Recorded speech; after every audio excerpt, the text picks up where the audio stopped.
Salam Bapak Ibu dan Saudara terkasih di dalam nama Tuhan Yesus.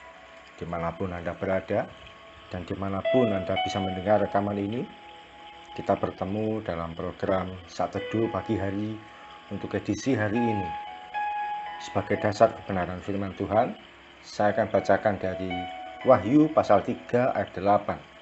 Firman Tuhan berkata, "Aku tahu segala pekerjaanmu. Lihatlah, Aku telah membuka pintu bagimu yang tidak dapat ditutup oleh seorang pun. Aku tahu bahwa kekuatanmu tidak seberapa, namun engkau menuruti firman-Ku dan engkau tidak menyangkal namaku." Sahabat Kristus, satu kali ada seorang teman baik yang mengeluh karena beratnya tekanan ekonomi yang dihadapi. Teman saya ini memiliki tanggungan sekitar belasan juta yang berasal dari berbagai pinjaman keuangan secara online. Saat gencar ditagih, dia berkata pada saya bahwa dia sudah mencoba pinjam ke sana kemari, tapi tidak ada yang bersedia. Sampai akhirnya dia berkata bahwa sepertinya pintu sudah tertutup bagi dirinya. Ada berapa banyak di antara kita sering mengucapkan perkataan tersebut? Ada sebuah kata populer yang beredar di kalangan anak-anak Tuhan saat masalah yang dihadapi tidak kunjung selesai. Kita akan cenderung berkata bahwa pintu tertutup untuk masalah kita. Pintu tertutup seringkali kita kondisikan sebagai masalah yang tidak kunjung selesai dan Tuhan tidak segera menolong kita. Kita beranggapan yang namanya pertolongan Tuhan atau mujizat itu saat kita butuh sesuatu, lalu Tuhan sediakan. Saat kita berdoa untuk satu hal, lalu Tuhan suguhkan di depan kita, maka itu mujizat. Kalau kita dalam masalah ekonomi, lalu ada yang membantu secara keuangan, maka itulah mujizat. Bukankah hal itu yang seringkali ada dalam pemikiran kita sebagai manusia? Mohon maaf, izinkan saya berkata, mengapa kita membatasi bahwa kalau tidak segera tersedia pertolongan, maka itu berarti pintu mujizat sudah tertutup bagi kita.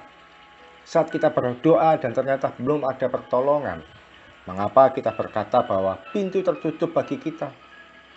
Tanpa kita sadari, kita seringkali membatasi cara kerja Tuhan dengan dimensi kemanusiaan kita yang serba terbatas ini. Kita membatasi kuasa Tuhan dengan ukuran jatuh tempo, deadline, atau batas waktu.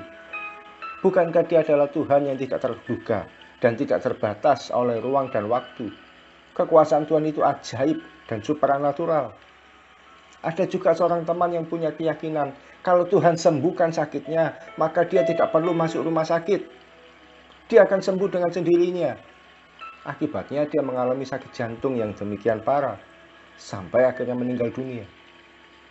Mengapa kita seringkali membatasi cara kerja Tuhan dengan pikiran kita yang semau sendiri? Pada perempuan yang sakit pendarahan 12 tahun, Tuhan sanggup sembuhkan. Pada Lazarus yang mati 4 hari, Dia sanggup bangkitkan. Meskipun secara manusia itu sudah terlambat. Waktu Tuhan dengan waktu kita itu beda dan sepertinya tidak nyambung. Dia punya cara dan waktu tersendiri yang tidak bisa kita atur semau kita. Kalau Tuhan itu harus bekerja sesuai jatuh tempo kita, sesuai batas waktu yang kita tentukan, sesuai cara yang kita pikirkan, maka Dia bukan Tuhan. Dia hanya robot atau pelayan yang harus menyediakan kebutuhan kita yang mendesak ini. Setidaknya ada maksud Tuhan bagi diri kita. Mengapa seringkali Tuhan tidak segera menolong kita saat kita sedang terdesak? Sebenarnya Tuhan mau membentuk manusia batin kita lebih dulu.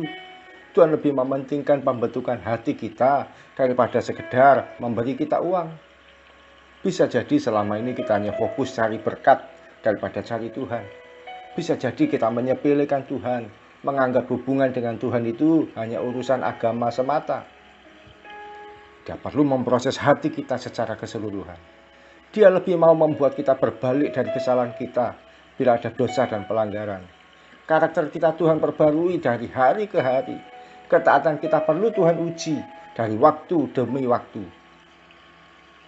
Sahabat Kristus, Tuhan tidak pernah punya maksud jahat. Pertolongan Tuhan itu ajaib dan tidak terbatas.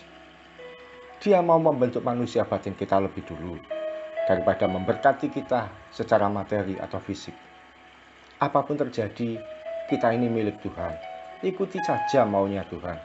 Dia pasti bertanggung jawab atas hidup kita. Mari kita datang pada Tuhan.